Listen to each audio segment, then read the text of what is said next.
This is a $5 meal and it doesn't taste like it.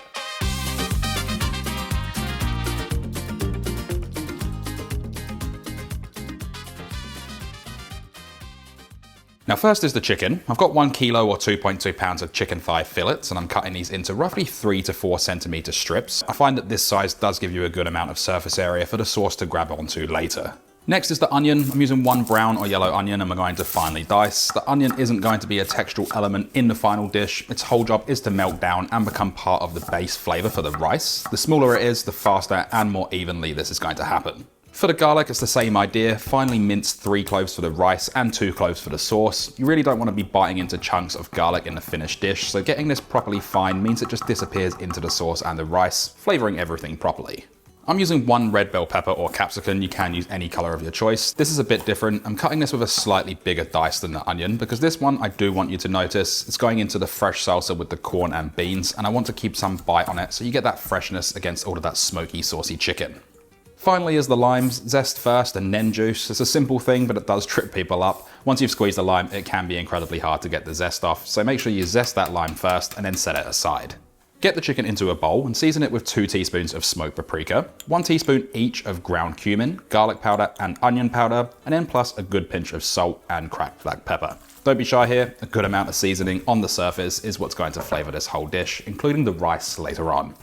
Get a large pan hot before the chicken goes in. You want to hear that sizzle the second it hits the pan. Add a tablespoon or 15 milliliters of olive oil and then lay the pieces of chicken in without overcrowding. If the pan is too full, it's just going to steam instead of sear and you lose all of that browning, which is all of the flavor. Give it a couple of minutes without moving it around too much. You're looking for that deep golden crust. This isn't about cooking the chicken through, it's about just building that flavor. All of those brown bits left in the pan afterwards, that's where the next step gets its depth from. We want to cook this for a total of about 6 to 7 minutes. Once the chicken's cooked, remove it from the pan, but don't wipe that pan down. We want all of that flavor left behind. Into that same pan, we can add the brown or yellow onion that's been diced, and then saute this for about 2 to 3 minutes until it turns translucent over a medium-high heat, and you can also add a touch of salt here.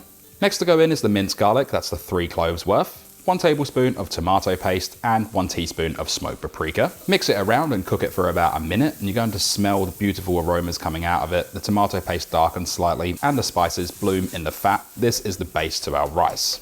We need 300 grams or 10.5 ounces of any rice of your choice. I'm using basmati here. The rice can go straight in and you want to stir it through that base for about a minute or so, just to slightly toast it and get it coated in all of that flavor. Add in 450 milliliters or 15 fluid ounces of chicken or vegetable stock. Give it a really good mix through, making sure that the rice isn't clumped up. Bring it up to a boil and then drop it right down to a low simmer. Place on a lid and leave it for about 12 to 15 minutes. And make sure you don't lift that lid because we don't want the steam to escape. While the rice is doing its thing, we'll build the sauce that's really the heart of this dish. Into a small pan, add in 2 tablespoons of tomato paste, 200 milliliters or 7 fluid ounces of chicken or vegetable stock, 2 tablespoons of chipotle and adobo, those 2 minced garlic cloves, and 1 tablespoon of honey. Bring this all to a simmer and let it reduce down for about 5 minutes, and you're going to see it thicken and go from a thin liquid to something that coats the back of a spoon, and just make sure you mix it around regularly.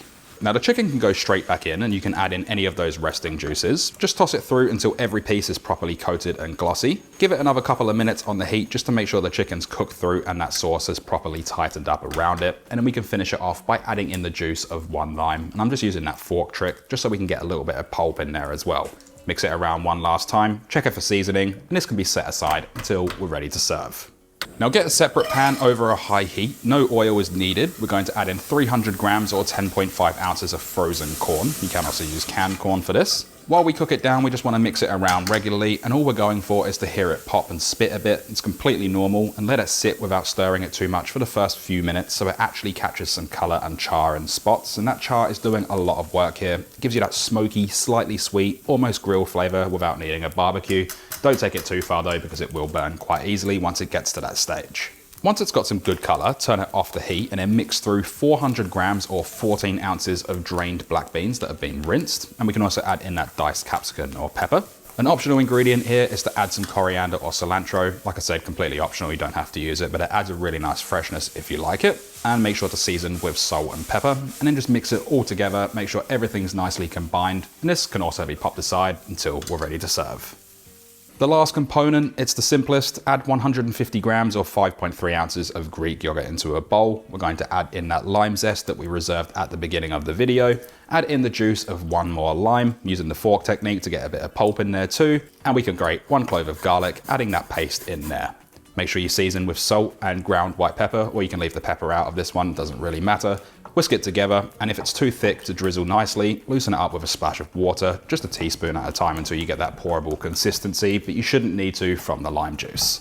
This one can then get portioned out and it goes into its own little pot, separate from everything else because it needs to go in fresh. If it does sit on top of the hot rice for 5 days, it will go watery and lose that bright punch.